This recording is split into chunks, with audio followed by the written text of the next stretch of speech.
รักเคารพนับถือทุกท่านนะครับรายการจำนันจามาพบกับท่านอีกครั้งหนึ่งในวันนี้อากาศก็มีแต่คนบ่นกันเหลือเกินว่าร้อนมากเสียด้วยแล้วก็ทำให้อารมณ์หงุดหงิดอารมณ์บดจอยสารพัดอย่างทั้งอารมณ์ถ้าเราสามารถควบคุมอารมณ์ได้ก็ดีนะครับถ้าไม่สามารถที่จะควบคุมอารมณ์ได้ก็จะเป็นผลเสียก็จะมีผลเสียหลายประการด้วยกันไม่ว่าจะเป็นระดับของจิตใจตัวเองก็เร่าร้อนอยู่แล้วแล้วก็ถ้ามันสามารถไปถึงคนอื่นด้วยก็นำความเร่าร้อนไปให้คนอื่นอีกก็ลำพังลำพังแค่ความร้อนนี้ก็เหลือประมาณอยู่แล้วแล้วก็เอาอารมณ์เข้ามายุ่งมาเกี่ยวข้องอีกก็ไปกันใหญ่ก็เลยกลายเป็นทูอินวันไปทูอินวันนี่มันมาหนึ่งเดียวแต่มันมีสองอย่างอยู่ในตัวของมันเพราะฉะนั้นในช่วงนี้เรามาทำกิจกรรมอะไรก็ได้ที่มันเกิดความสนุกสนานพูดธรรมะให้กันฟังก็ยังดียังได้เล่าได้กล่าวถึงคำสอนของพระพุทธองค์ก็มีความสุขเราล้วนเกิดมาภายใต้ของกฎแห่งกรรมกันทั้งนั้นถ้าเราจะไปปฏิเสธเนี่ยมันก็คงได้แต่มันก็ไม่เป็นไปตามที่เราปฏิเสธนั้นกรรมทำงานได้ซื่อตรงไม่มีไม่มีการเรียกว่ามีผลประโยชน์แอบแฝงอะไรทั้งนั้นใครเป็นอย่างไรก็ว่ากันไปตามนั้น ในครั้งพุทธกาลนะครับพูดถึงว่าพระอรหันต์องค์หนึ่งชื่อพระโมคคัลลานะอันนี้เป็นเอกเป็นอัครสาวกเบื้องซ้ายของพระพุทธเจ้าของเราท่านก็ยังไม่พ้นกรรมเลยขนาดมาถึงขั้นสุดท้ายขั้นเป็นอรหันต์แล้วก็ตามเจ้าตัวกรรมมันก็ยังตามมาทันอยู่ถ้าหากว่าตามไม่ทันป่านนี้นิพพานไปก่อนนิพพานไปแล้วเนี่ยมันก็คงจะไม่ก็ก็ก็จะกลายเป็นอโหสิกรรมสำหรับพระอรหันต์นี้ไม่มีอะไรแล้วก็คือเป็นเป็นชาติสุดท้ายนะเป็นชาติสุดท้ายที่ใครจะทำอะไรมันก็แค่นั้นเองทีนี้กรรมมาเจอเข้าก็น่าสงสารท่านเหมือนกันแต่ว่าเมื่อพระพุทธเจ้าของเราเล่าให้ฟังเล่าให้ภิกษุทั้งหลายฟังก็ภิกษุทั้งหลายก็เห็นเป็นอย่างนี้นี่เองก็เลยเชื่อเชื่อเชื่อกรรมมากแล้วเราล่ะเราขนาดไม่ได้เป็นอรหันต์ก็สร้างกรรมสร้างอะไรกันต่อไปมันก็ยิ่งมีมากอย่าไปคิดนะครับว่ามันจะตามไม่ทันสักวันหนึ่งตอนนี้เรา เราก็ยังไม่มีอะไรที่ติดตามเรามาได้เพียงแต่ว่าเพราะว่าอะไรครับเพราะว่าเราคงมีกรรมดีเหมือนกันนะกรรมดีที่เราเกิดมาแล้วมันเกิดมีความเป็นคนเนี่ยสามารถที่จะได้เปรียบสัตว์ทั้งหลายในโลกนี้ทั้งน้อยทั้งใหญ่ไม่ว่าจะสัตว์อะไรก็ตามจะยิ่งใหญ่จะเป็นเจ้าป่าจะเป็นเอ่อช้างเป็นเสือเป็นอะไรก็ตามที่ว่าใหญ่ที่สุดแล้วในโลกนี้ก็ยังใหญ่สู้มนุษย์ไม่ได้ตัวเล็กนิดเดียวแต่ใจใหญ่มากสามารถที่จะรังสรรค์โลกนี้ทั้งโลกให้น่าอยู่ได้อะไรที่มนุษย์ไม่เคยมีมาก่อนก็จะทำที่เราได้ดูข่าวกันได้ดูความเคลื่อนไหวความเป็นไปของบ้านเมืองของโลกนี้นะครับเพราะฉะนั้นผมก็เลยว่าถ้าเราหยุดมันได้อะอย่างน้อยที่สุดให้มันเจือจางลงไปบ้างเราอย่าไปคิดนะครับว่าเราไม่มีกรรมผมว่ามันมีนะอย่างคนเราเนี่ยเกิดมา ทำไมมีความยากจนความร่ำรวยฐานะนี้ไม่เหมือนกันเลยทั้งที่ใจนี่ก็อยากจะไปไปเหมือนเขาหรือว่าได้สักส่วนหนึ่งเขาก็ยังดีเนี่ยแต่ว่ามันก็ปวดใจเหลือเกินทำอย่างไรมันก็พอมีพอกินเท่านั้นเองก็ยังดีกว่าคนที่ไม่มีอะไรกินเลยอ่ะก็กรรมก็มีหลายระดับนะครับกรรมมากกรรมน้อยทีนี้มาพูดถึงผลของการที่ได้รับกรรมเนี่ยนะครับบางคนนี่นอนนอนนี่ก็ยังไม่มีที่นอนเป็นหลักแหล่งเลยนะครับก็นอนไปเรื่อยกินก็ยังไม่มีที่กินเป็นหลักแหล่งไม่มีบ้านเป็นที่อยู่อาศัยของตนเองไม่มีเอ่ออะไรไม่มีอะไรทางนั้นก็คืออยู่ไปรอรอวันที่จะจากโลกนี้ไปเท่านั้นเองบางคนเขาก็ปล่อยให้มันสิ้นไปตามอายุไขไม่ได้คิดจะฆ่าตัวเองนะก็ตายไปอย่างนั้นเองผมไม่เคย นี่ไม่เคยเห็นนะไม่เคยเห็นคนที่เขามีลักษณะดังกล่าวนี้ฆ่าตัวเองเนี่ยเขาจะปล่อยตัวเองตายไปเองก็ดีไปอย่างจะไม่ได้สร้างเวรสร้างกรรมให้กับตัวเองเขาบอกว่าการการฆ่าตัวเองนี่ก็เป็นกรรมแบบหนึ่งเหมือนกันอย่าไปดูว่ามันเป็นเรื่องเล็กน้อยนะอันนี้ตามหลักที่ได้เรียนมานะครับไม่เจตนาที่จะซ้ำเติมผู้ใดทีนี้คนที่มีลักษณะเอ่อมีอีกอย่างหนึ่งล้นเหลือแต่ขาดอีกอย่างหนึ่งก็เห็นถมเถไปเช่นเป็นคนยากจนแต่มันสมองดีเหลือเกินมันสมองดีเหลือเกินเราจะได้รับข่าวที่เป็นมงคลเป็นตัวอย่างเป็นไอดอลหลายข่าวด้วยกันเช่นคนเกิดมาแล้วยากจนเหลือเกินอ่าแต่ว่ามีสมองดีตอนเด็กๆก็ระเหเร่ร่อนคือ ไม่มีหลักแหล่งมีพ่อมีแม่ก็บางทีก็หาไม่เจอแตกแยกกันไปก็เหลือตัวโดดคนเดียวก็มาภายหลังก็มาเจอก็รับเข้ามาดูแลอุปถากท่านในฐานะที่ท่านเป็นบุพการีคนแรก2 คนแรกก็ร่ำเรียนจนได้บรรลุจุดสูงสุดคือเป็นถึงด็อกเตอร์อย่างเนี้ยนะครับอาการเล่าเรียนก็ดีมากแล้วก็จากการที่เป็นเด็กเร่ร่อนจากการที่เป็นเด็กที่กระโปโลไปเรื่อยไม่มีหัวนอนปลายเท้าก็ไปเรื่อยในที่สุดมาก็สามารถที่กอบกู้ชีวิตที่เขาเรียกว่าคนทั่วไปเขาบอกว่าชีวิตบัดซบนะที่พูดกันเองชีวิตบัดซบก็ทำให้ตนเองนี่กลายเป็นอีกคนหนึ่งแต่เขาก็ไม่ได้ลืมสังคมนะว่าที่เขาเป็นผู้เป็นคนมาได้เนี่ยบางทีสิ่งต่างๆที่เขาได้รับมาเนี่ยมันเป็นบทเรียนอย่างสูงมันมีค่ามากแล้วเขาก็ได้รับความเมตตาจากผู้ใจดีหลายครั้งหลายหนและในที่สุดเขาก็มีเรียกว่ามีความกตัญญูกตเวที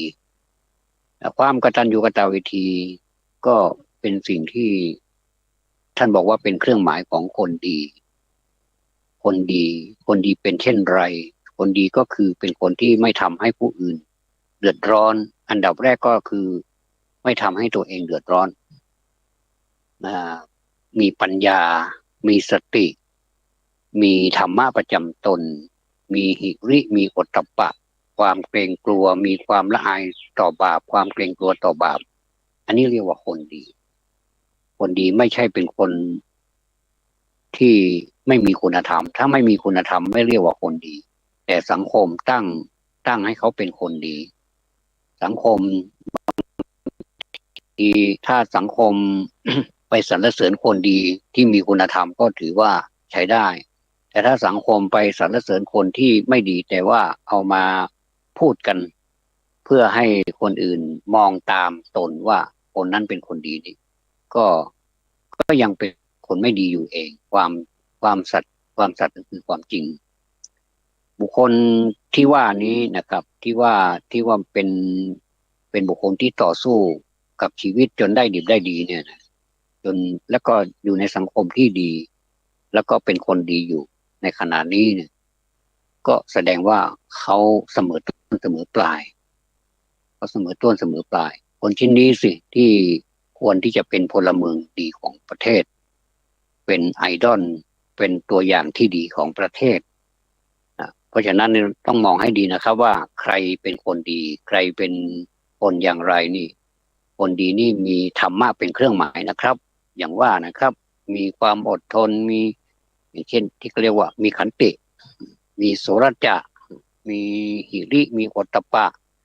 มีกตัญญูมีกตวิธีมีสติสัมปชัญญะมีปัญญามีศีลมีธรรมะอยู่ตลอดเวลาไม่ว่าอะไรจะเกิดขึ้นมั่นคงดุจดังภูผาอันแข็งแกร่งไม่สามารถที่จะแตกได้เป็นภูผาขนาดใหญ่นะแล้วก็จิตใจก็เมตตาอันนี้พูดถึงธรรมะยกตัวอย่างธรรมะแค่นั้นเองแต่นี้มีครบหมดเลยนะครับก็สบายดีนะ สบายดีในช่วงนี้ก็ตั้งแต่ตะวันมันเริ่มทำงานมันออกมาตะวันออกมันต้องออกด้านตะวันออกมันก็ทำงานของมันเต็มกำลังแหละครับจะไปด่าไปว่ามันก็ไม่ได้แล้วก็มาพูดแบบเป็นเป็นบวกดีกว่าว่าถ้าไม่มีตะวันเนี่ยนะความสว่างมันก็ไม่มีแก่โลกนี่นะมันก็จะยิ่งกว่านี้อีกมันจะมืดตลอดวันตลอดคืนจะดีไหมเนี่ยมันก็ไม่ดีแล้วคนเราจะทำมาหากินอะไรแล้วพืชล่ะพืชพันธุ์ยาหารอะไรต่างๆเขาจะไปเอาอะไรมาสังเคราะห์ล่ะทำไมเอาแสงอ่าจากตะวันไม่มีนะครับมันก็พากันตายหมดเลยแต่นี้เราสังเกตดูพืชที่มันอยู่รอบๆตัวเราเนี่ยไม่ว่าจะเป็นนั้นพืชล้มลุกพืชยืนต้นอะไรก็ตามพืชผักสวนครัวอะไรก็ตามเนี่ย เราต้องมองบวกนะครับว่ามันไม่ใช่ตายกันหมดเลยจะมีบางส่วนที่ว่าพืชมันไม่ทนต่อแสงมันไม่ทนต่อความแล้งเนี่ยมันก็ตายได้แต่เรามองไปรอบๆนี้มันก็พากันเขียวอยู่แสดงว่ามันก็ยังสู้แม้แต่พืชมันไม่มีชีวิตจิตใจมันก็ยังสู้ความร้อนอ่าบางทีให้น้ำมันบ้างลืมให้น้ำบ้างลืมดูแลบ้างแต่มันก็อุตส่าห์สร้างความแข็งแรงของมันขึ้นมาเราปลูกพืชกันเป็นแถวเห็นไหมครับแล้วก็มันก็เขียวขจีมันก็รอที่เราจะเก็บเกี่ยวมันถึงเวลามาเราก็เก็บเกี่ยวมันก็ให้เราเก็บเกี่ยวมันโดยดีแล้วก็มาทำเป็นประโยชน์มาตีมูลค่าเป็นเงินเป็นทองเป็นทรัพย์สินอย่างอื่นเนี่ยพืชนะมันก็อยู่ได้โดยเฉพาะหญ้านี่นะครับท่านหญ้านี่นะโอ้มันทนจริงๆหญ้าดอกขาวๆดอกขาวๆเขาเรียกว่าหญ้าอะไรก็ไม่รู้นะเวลามันขึ้นมานี่จากเมล็ดมันมันตกเดี๋ยวมันกระจายมันแพร่กระจายไปเลยเป็นพืชไปเลยขาวเนี่ยคุณจริงเราดูแล้วมันก็สวยนะแต่มันไม่ได้ประโยชน์อะไรเลยผมก็ว่าเอ๊ะถ้ามันเป็นพืชที่กินได้เนี่ยผมว่าคงไม่เหลือนะยอดนี่มันดูแล้วมันหนูน่ากินจังเลยแต่มันกินไม่ได้พอมันแก่มานี่นะมันก็จะเป็นแบบสีดำๆเป็นคล้ายๆหนามเวลาเราเดินลัดไปเนี่ยนะกางเกงของเรานี่มันติดกันเป็นโอ้ติดกันเป็นปุ๊กไปเลยอย่างเงี้ยนะนี่ก็เรียกว่าดอกอะไรก็ไม่รู้เนี่ยดอกเจ้าชู้หรือเปล่าก็ไม่ใช่ลักษณะเหมือนกับว่าเราถ้าเราเดินผ่านเนี่ยมันก็จะติดไปแล้วก็ไปโดน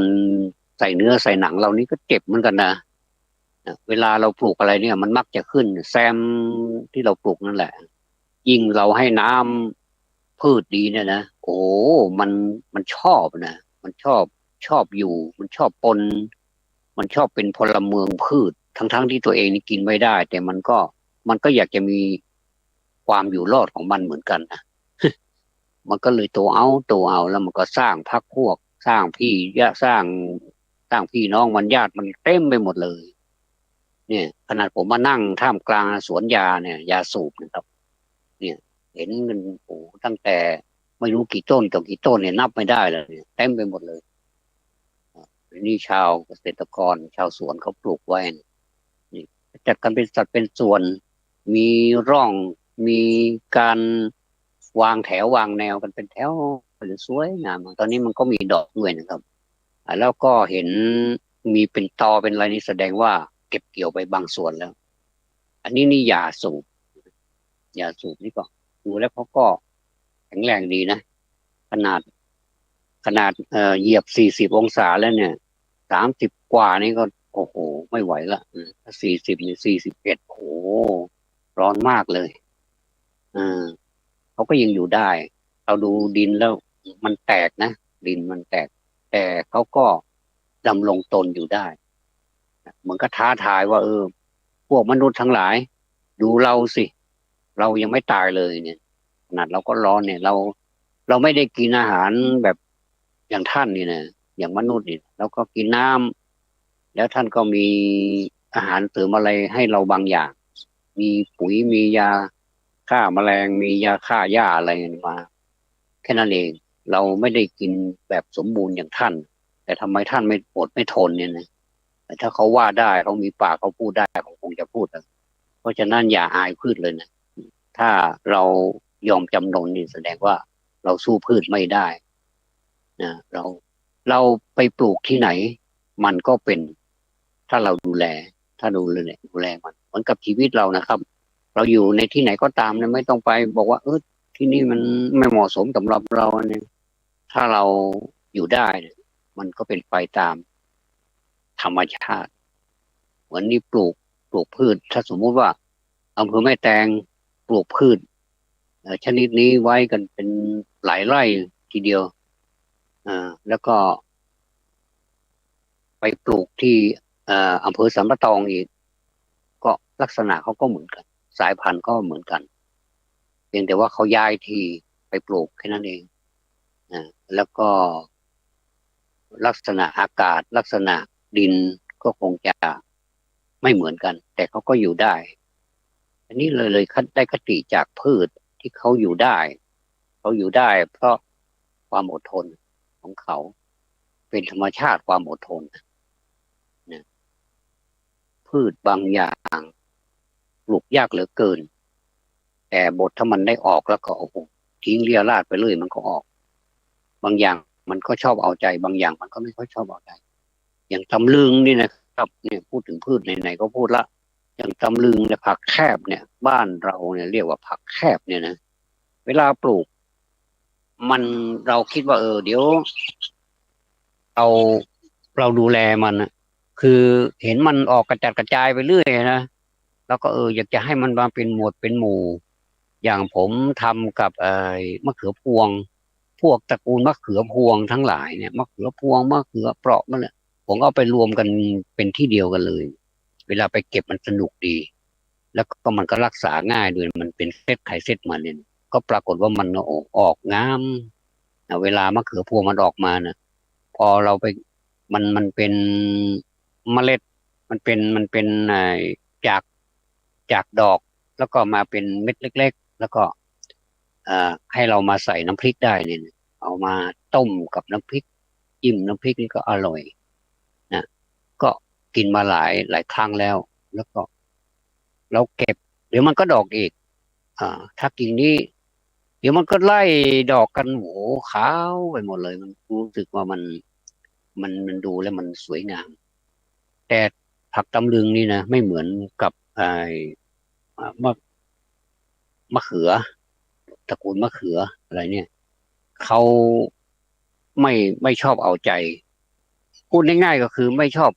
อบให้ย้ายฉันจะอยู่เนี่ยแต่ถ้าย้ายไปที่อื่นเนี่ยฉันจะตายให้ดูแล้วมันก็ตายจริงๆนะแล้วก็ ไหนๆก็ไหนๆแล้วก็เราก็ปลูกกันเป็นแถวแล้วก็ดูแลอย่างดีเลยรดน้ำทุกวันนะแต่มันไม่ติดนะครับท่านมันไม่เป็นเลยมันก็เฉามันคงจะตรอมใจหรือเปล่าไม่รู้เราไปย้ายบ้านมันนะมันไม่ชอบพอเราไม่สนใจสักพักหนึ่งเอ๊ะ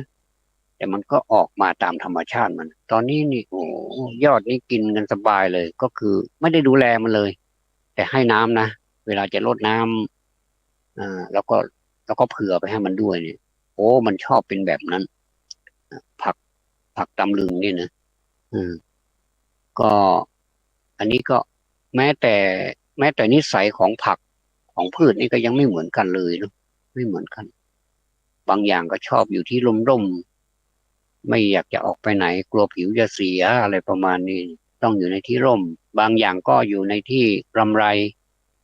มีแสงรำไรนะมีแสงสว่างเข้ามาบ้างแต่ก็ไม่ถึงกับร้อนมากนะต้องกางแสแลมให้มันอะไรนี้เราดูอยู่กับพืชอยู่กับสวนครัวนี่มันก็สนุกดีเหมือนกันนะก็คือมันได้คติหลายอย่างได้ทั้งความร่มรื่นได้ทั้งผลผลิตที่มันออกมาให้เราแล้วรู้สึกมันเป็นยังไงแล้วก็แปลกดีเหมือนกันว่ามันส่งขึ้นมาได้ยังไงจากเม็ดเล็กๆกลายมาเป็นต้นออกใบเป็นแผ่เบี้ยออกมา2 ใบเอ่อแล้วก็นับวันมันก็จะโตขึ้นมาแล้วมันโตขึ้นมาได้อย่างไรแล้วมันโตในลักษณะไหนเราก็อยากจะเห็นมันแต่สรุปว่ามันโตให้เราเห็นแล้วเสร็จแล้วพอมันโตขึ้นอย่างข้าวโพดนี่เวลามันโตขึ้นมาแล้วเดี๋ยวมันก็ดอกพอดอกเสร็จแล้วมันก็จะฝักมีฝักแล้วมันก็สร้างฝักของมันนะผมเอามาปลูกตอนนั้นไปซื้อที่ช่อแลช่อแล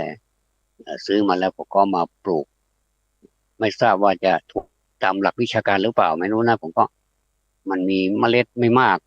ผมก็มานับดูมันได้อยู่เจ็ดหลุมผมก็ใส่มันหลุมละ3 เม็ดแล้วเหลือ1 เม็ดเศษ1 เม็ดก็อีกหลุมหนึ่งก็เป็น4 เม็ดตอนนี้ออกหมดแล้วนะออกหมดแล้วเช่นเดียวกันกับไอ้ฟักทองนี่เวลาที่เราปลูกก็ไล่เรียกกับข้าวโพดปลูกข้าวโพดเรียบร้อยแล้วกลางวันแสกๆผมก็ปลูกนะ11 โมงกว่า11 โมงกว่า11 โมง40นะ40ประมาณนี้แหละปลูกข้าวโพดในท่ามกลางแสงแดดแล้วก็เสร็จแล้วก็มาปลูกฟักทอง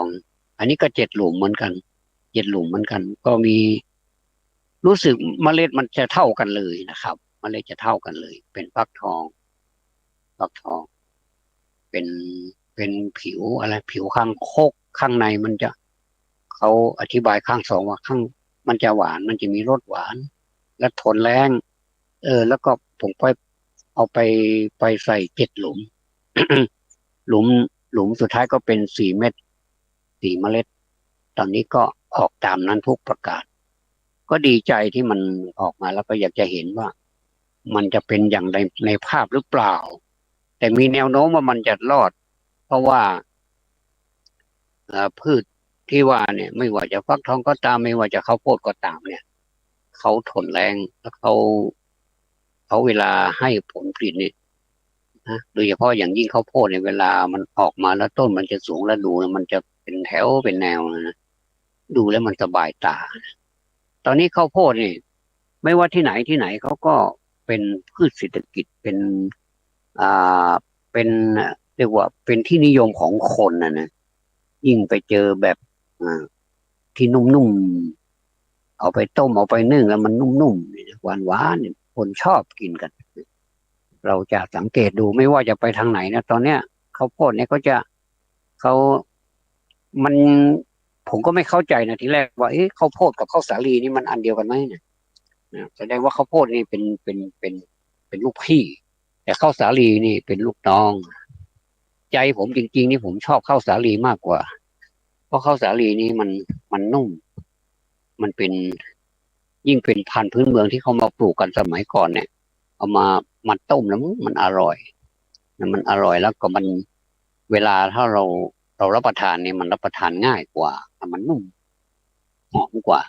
แต่ตอนนี้มันกลายเป็นเราไปซื้อร้านไหนมันก็จะกลายเป็นข้าวโพดกันไปหมดเลย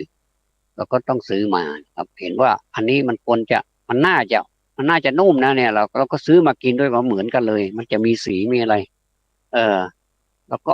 เอามาปลูกดูว่ามันจะเหมือนอย่างในภาพไหมนะก็ไปซื้อในวันเดียวกันแล้วก็ปลูกในวันเดียวกันด้วยนะครับในท่ามกลางแสงแดดอย่างที่ว่าเนี่ยทีนี้พูดถึงข้าวสาลีข้าวโพดนะอันนี้ต้องไปศึกษาดูมีมีท่านผู้รู้ที่เป็นนักเกษตร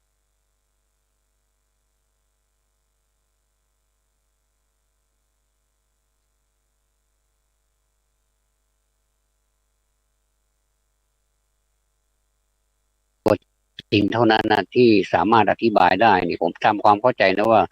ข้าวโพดเนี่ยมันก็อร่อยไปอย่างหนึ่งนะแล้วก็ถ้าข้าวสาลีนี่มันก็รสไปอีกอย่างหนึ่งแต่ใจผมจริงๆผมชอบข้าวสาลีไม่ทราบว่าเขามาเป็นตระกูลเดียวกันหรือเปล่าทำไมเรียกไม่เหมือนกันเนี่ยอันนี้ก็ต้องไปศึกษาดูการศึกษานี่มันทำให้เราความไม่รู้นี่มันปวดใจนะท่าน ความไม่รู้เนี่ยถ้าเราไม่รู้อะไรนี่มันปวดใจมันลำบากมันไม่สบายใจมันเป็นทุกข์พอเราถ้ามันเป็นทุกข์แล้วเนี่ยเราก็จะทำอย่างไรแก้ไขความทุกข์นี้ก็ต้องหาวิธีการที่จะต้องรู้ให้ได้แต่การที่เราจะรู้ได้เนี่ยมันก็ต้องใช้พละกำลังกำลังของเราเพียงแต่กำลังกายนี่มันไม่ได้ไม่ต้องมีกำลังจิตกำลังใจเนี่ยก็ไปช่วย เพราะว่าจิตเป็นนายกายเป็นบ่าวจิตต้องมีความกล้าแข็งกล้าแข็งไม่ใช่ไม่ใช่กระด้างนะไม่ใช่แก่งกระด้างนะแข็งแบบนุ่มนวลอ่าคือเชือดนิ่มๆของนิ่มๆแต่เชือดเหมือนกับของแข็งเลยเออทีนี้ถ้าเรามีสองอย่างนี้ครบถ้วนบริบูรณ์ละร่างกายก็แข็งแรงดีจิตก็กล้าแข็งดีรวมความว่าสองอย่างนี้แข็งแรงก็สามารถที่จะ อ่านหนังสือเรียนหนังสือดูตำราก็สามารถที่จะรู้หลังจากดูแล้วก็จะเกิดการวิเคราะห์ได้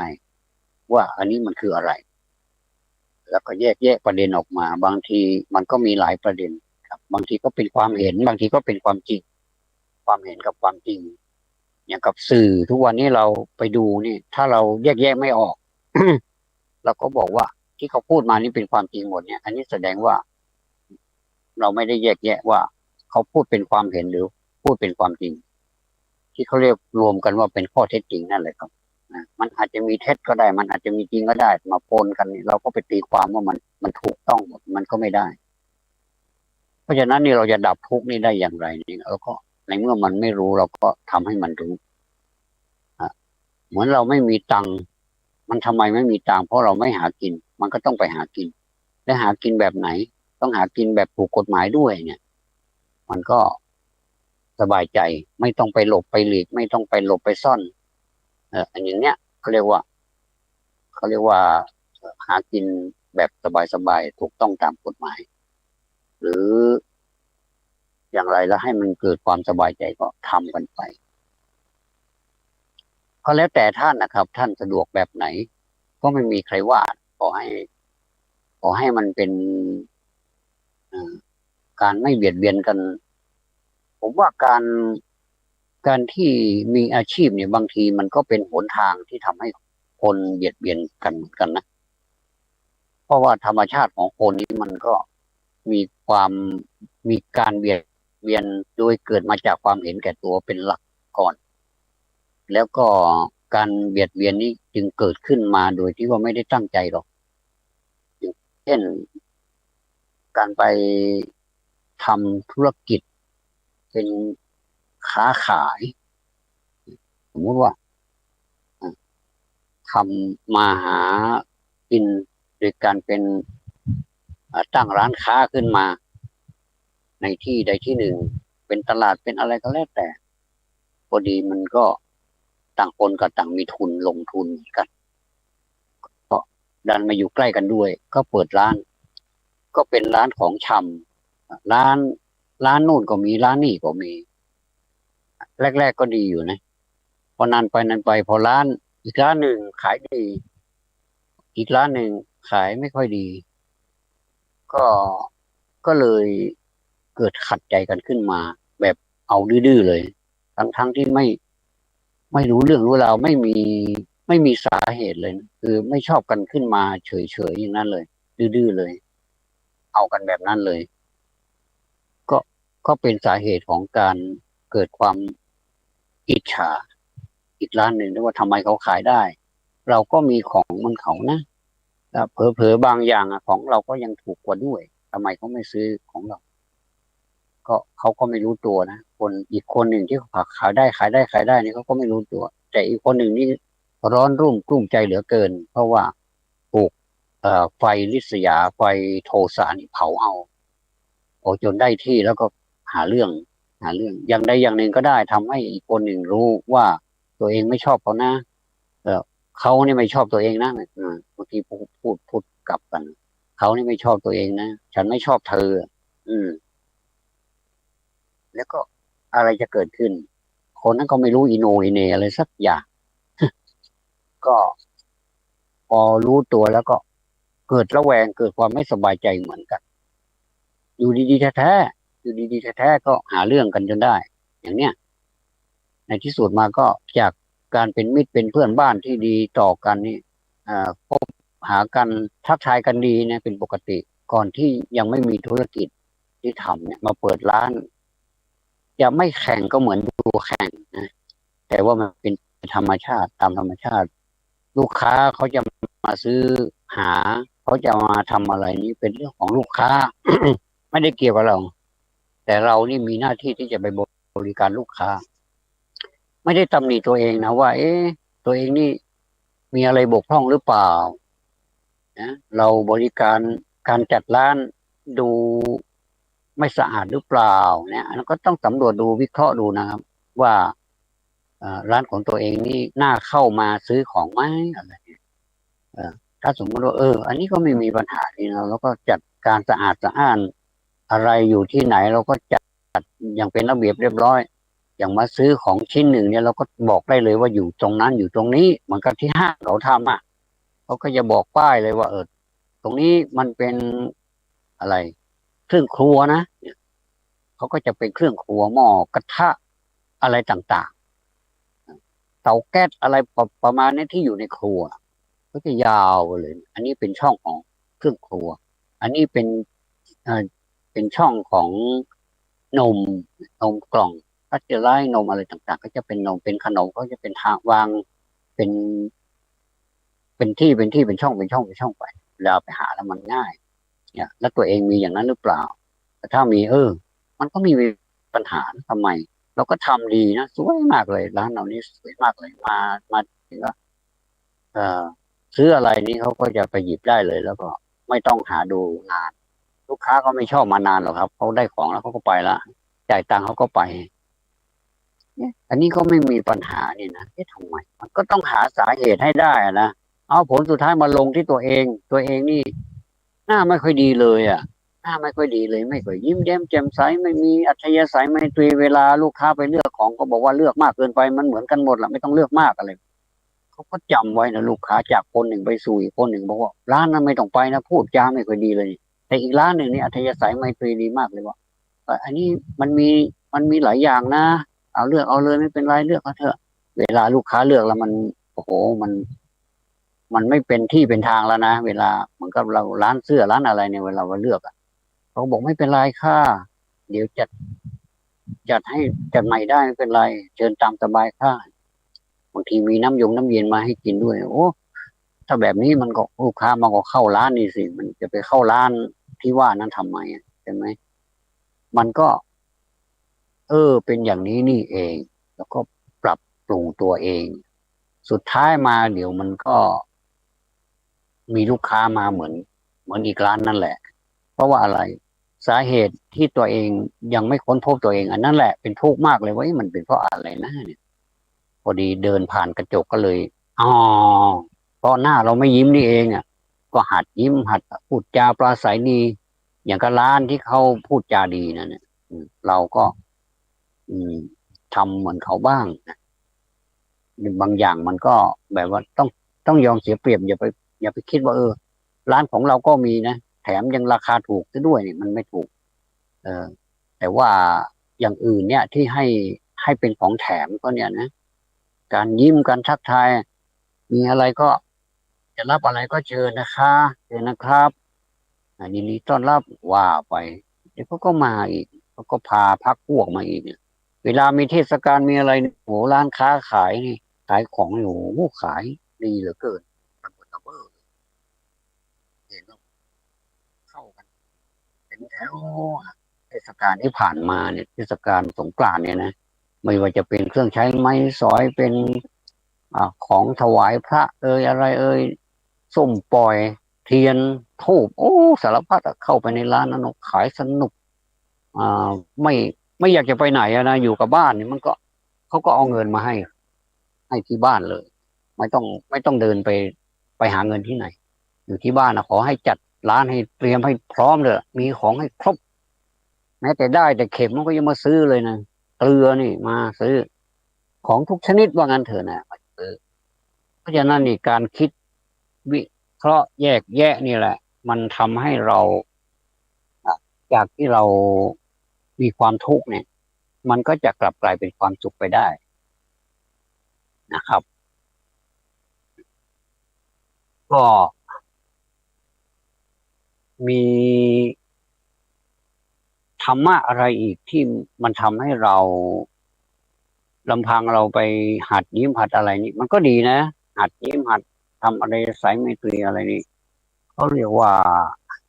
เป็นคนที่มีความใจเย็นมันออกมาจากข้างในเขาเรียกว่ามาจากข้างในแล้วก็มาสู่ข้างนอกไม่ไม่ใช่เสแสร้งมันเป็นอินเนอร์มันเป็นออกมาจากข้างในจริงๆไม่เสแสร้งไม่ได้แต่งแต้มเอาแต่มันเป็นธรรมชาติที่ที่ทำให้ผู้ที่เป็นผู้ผู้สนทนาของเราเนี่ยเอ่อได้รับความสุขได้รับความสุขจากที่เราสนทนากันเนี่ยมันก็เป็นการซื้อขายแล้วซื้อขายบริการซื้อขายความจริงใจอะไรเนี่ยความไม่รู้อย่างอื่นล่ะอย่างเช่นโอ้เราไม่เคยสวดมนต์เลยนะเราทำยังไงดีนะเราไม่เคยสวดเลยเราสวดก็สวดเหมือนกันแต่เราสวดสั้นเหลือเกินก่อนจะนอนเนี่ยนะก็ถามจากการสอบถามอืมไม่ได้ไปอยากรู้เรื่องของคนอื่นนะแต่ว่าถามถามเพื่ออยากจะรู้แค่นั้นเองว่าก่อนนอนนี่ใช้บทอะไรบ้างเขาไปสวดนะเขาก็บอกว่าส่วนใหญ่เราจะได้รับคำตอบว่าก็แบบสั้นๆนะก็ไหว้พระอรหังนะโมแล้วก็นึกถึงแผ่เมตตาให้คนอื่นสัตว์อื่นก็นอนแต่ก็ยังอุตส่าห์ฝันได้บ่อยๆเราก็เลยคนเรานี่ถ้ามันมีความจริงใจก็จะพูดว่าถ้าเป็นไปได้ถ้ามีเวลาเราก็ให้เวลาตัวเองถึงแม้ว่าจะอยู่กลางที่นอนกลางมุ้งเรียบร้อยแล้วพร้อมที่จะนอนเนี่ยผมกางมุ้งด้วยผมก็เลยมีนิสัยที่กางมุ้งแม้แต่บ้านมีมุ้งลวดแต่เราก็กางมุ้งอีกชั้นหนึ่งเพราะว่ายุงมันร้ายเหลือเกินมันไปแอบอยู่ตอนกลางวันพอเราหลับไปแล้วเนี่ยตอนกลางคืนเนี่ยมันก็ทำหน้าที่ไปกัดเราเนี่ยไม่ค่อยดีก็เลยมีมุ้งมีมุ้งอีกชั้นหนึ่งครับที่บ้านมีมุ้งลวดแต่ว่ามีมุ้งอีกชั้นหนึ่งกลางเออก็ได้รับคำตอบแล้วอย่างที่ว่าผมว่ามีประมาณนี้แหละไหว้พระประมาณ3 นาที5 นาทีก็นอนถ้าเราเป็นคนคุ้นเคยกันเป็นเพื่อนเป็นอะไรกันเนี่ยเราก็พูดแบบสบายๆหน่อย บอกว่าน่าจะเพิ่มบทนี้บทนั้นนะเพราะว่าบทนี้มันแปลว่าอะไรถ้ามีการกรวดน้ำด้วยยิ่งดีทำดูซิมันเป็นยังไงแล้วก็สังเกตดูได้ว่าก่อนทำแล้วก็หลังทำมันเป็นยังไงบ้างปรากฏว่าอีกสักช่วงหนึ่งที่เขาทำไปเนี่ยเขาก็มาบอกให้เราบอกว่าดีจริงไอ้เรื่องฝันร้ายอะไรต่างๆนี่มันหายไปเลยกลับกลายเป็นฝันดีจนไม่อยากจะตื่นเลยอย่างเนี้ยนะก็แสดงว่าเราได้ช่วยเพื่อนนี่นะเขาก็ดีใจว่าเราไปบอกให้เขาแล้วเขาก็ถามอีกว่ามีบทอะไรอีกบ้างเราก็บอกโอ้มีหนังสือเนี่ยตามหนังสือนี่เลยอ่านดูสารบัญเนี่ยนะมันจะมีบทนั้นบทนี้บทนั้นมันมีความหมายว่าอย่างไรอืมอย่างในบทสวดของกรณียเมตตาสูตรเนี่ยนะความจริงมันไม่ใช่คาถาปราบผีแต่ประการใดแต่มันเป็นบทสวดที่พูดกับพวกเทพพวกเทวดาทั้งหลายที่เราไม่เห็นท่านนะเราเป็นตาเนื้อเนี่ยเราไม่สามารถจะเห็นได้แต่ท่านเห็นเราเพราะท่านมีตาทิพย์เนี่ยเราก็บอกว่าเราก็เป็นกัลยาณเมตตาสูตรก็เป็นเมตตาพูดกันแบบดีๆคือท่านมีความทุกข์ก็ขอให้พ้นจากทุกข์ประมาณนี้นะเมื่อท่านมีความสุขแล้วก็ขอให้มีความสุขยิ่งขึ้นไปเนี่ยเทวดาเขาก็ชอบก็ไม่ได้มาหลอกมาหลอนไม่ได้มาทำอะไรที่ไม่ใช่หลอกหลอนไม่ได้มาทำอะไรให้เกิดฝันร้ายนิมิตไม่ดีอะไรบ่อยๆเนี่ยก็จะกลายเป็นดีไปก็เราก็มีมิตรเป็นเทวดาไปเลยแล้วก็อีกอย่างหนึ่งแล้วก็ทำตัวมีคุณสมบัติเหมือนเทวดาก็คือหิริและโอตตัปปะอะไรที่เขาถามว่ามีธรรมะข้อไหนที่ทำให้เป็นเทวดาได้เราก็ตอบทันทีว่าหิริความละอายแก่ใจแล้วก็โอตตัปปะความเกรงกลัวนี่แหละเป็นคุณสมบัติที่เราจะทำให้มันเป็นเทวดาได้นะแต่เทวดานี่ก็ยังอิจฉามนุษย์นะบอกว่ามนุษย์นี่ครบถ้วนหมดเลยนะแล้วก็อยู่กับเราในโลกนี้แหละแต่เรามองไม่เห็นเขาอันนี้เป็นความเชื่อนะครับ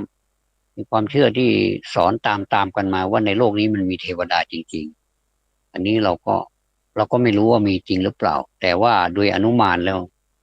เราก็เราก็บูชากันทุกวันเทวดาเนี่ยความหมายของกัลยาณเมตตาสูตรนี้ไม่มีแม้สักคำว่าจะต้องฟาดฟันกับผีปีศาจร้ายต่างๆนี่ไม่มีเลยถ้าไปดูคำแปลไม่มีเลยและอีกอันหนึ่งก็คือยันทุนนิมิตตังอันนั้นเกี่ยวกับการฝันร้ายเสียงนกเสียงอะไรต่างๆที่มันเป็นไม่ไม่ดีอ่ะมันมาเข้านิมิตเราเลยนะบางทีถ้าเป็นนกธรรมดานี่ก็ฟังแล้วก็เพลินดีอย่างเวลาเราได้ยินเสียงนกเขาพากันกลับรังเลยนะตอนเย็นๆโอ้โหเสียงนกนี่ดังระงมไปหมดเลยตอนเย็นๆนะไปฟังดูเนี่ยเราผ่านสารกลางจังหวัดของเราเนี่ยสารกลางจังหวัดเชียงใหม่เนี่ยแถวต้นสักแถวนั้นนะโอ้โหนกเต็มไปหมดเลยไม่รู้กี่ร้อยกี่พันตัวเขาจะสนทนาหรือยังไงเขาจะเข้ารัง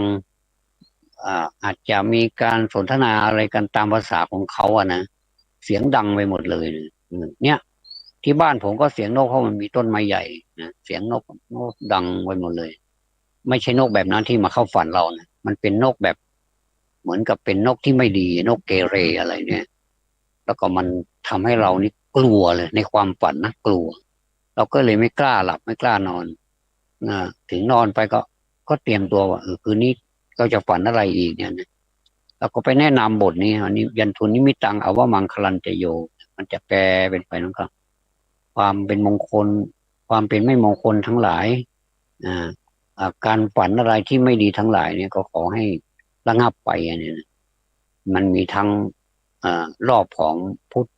รอบของธรรมแล้วก็รอบของสงฆ์ด้วยนะ3 รอบด้วยกันก็ทำเป็นประจำก็ลองดูซิว่ามันเป็นยังไงก็ปรากฏว่าไม่ได้ฝันอะไรฝันก็ฝันดีๆอย่างนี้เป็นต้นนะครับก็จะถ้าเราฟังกันอย่างเนี้ยนะเขาไม่ได้มีความมุ่งร้ายอะไรหรอกกัลยาณมิตรเนี่ยมีแต่ปรารถนาดีต่อมิตรเท่านั้นเอง แต่เราอย่าเพิ่งไปตั้งธงไว้ว่าไม่เอาหรอกไม่สนไม่สนแล้วก็ไม่ต้องมายุ่งกับฉันอะไรประมาณนี้แล้วคนมันก็เลยไม่อยากจะยุ่งด้วยสังคมก็เลยบทคนที่อยากจะช่วยเหลือเนี่ยแต่คนหนึ่งไม่รับมันก็ช่วยไม่ได้ก็เลยช่วยตัวเองขอให้ตัวเองนี่อยู่ดี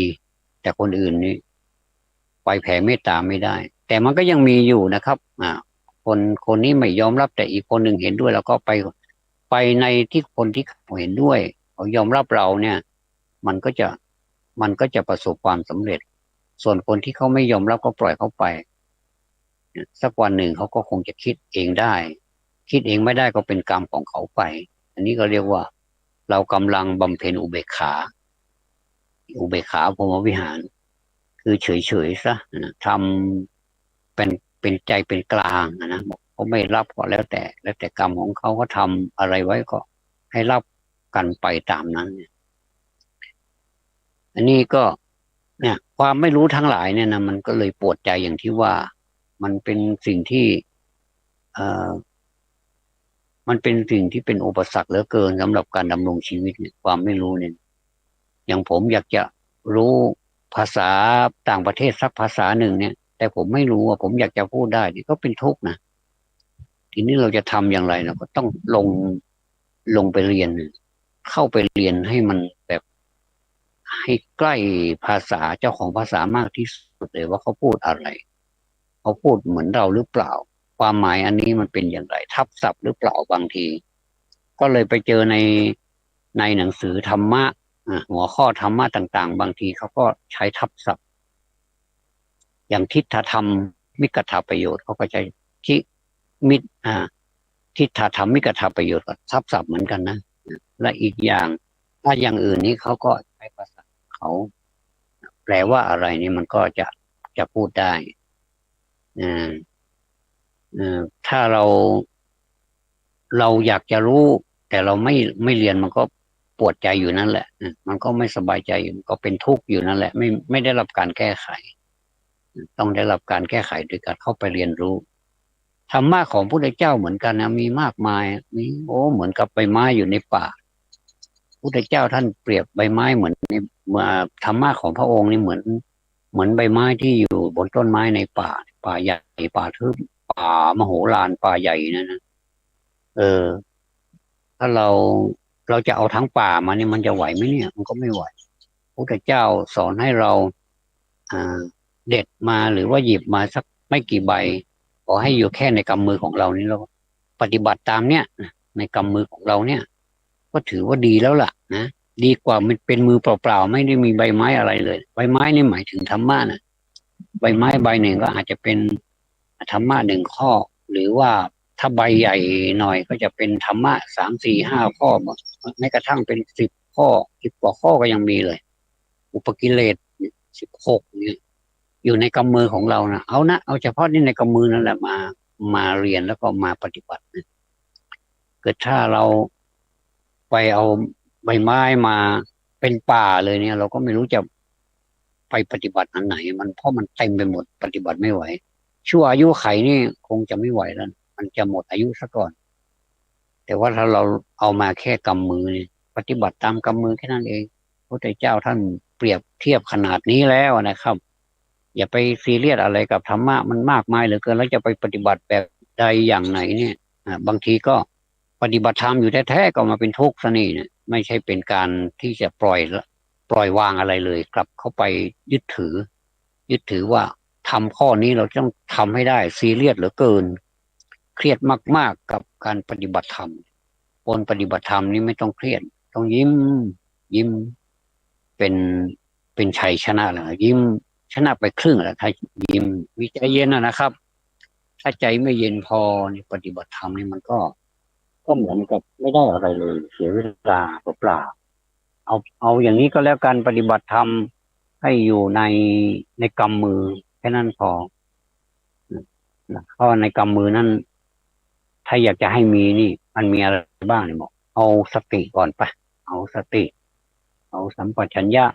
เอาขันติเอาโสรจะเอาปัญญาเอาสมาธิเอาอะไรต่างๆนั้นมันอยู่ในกำมือ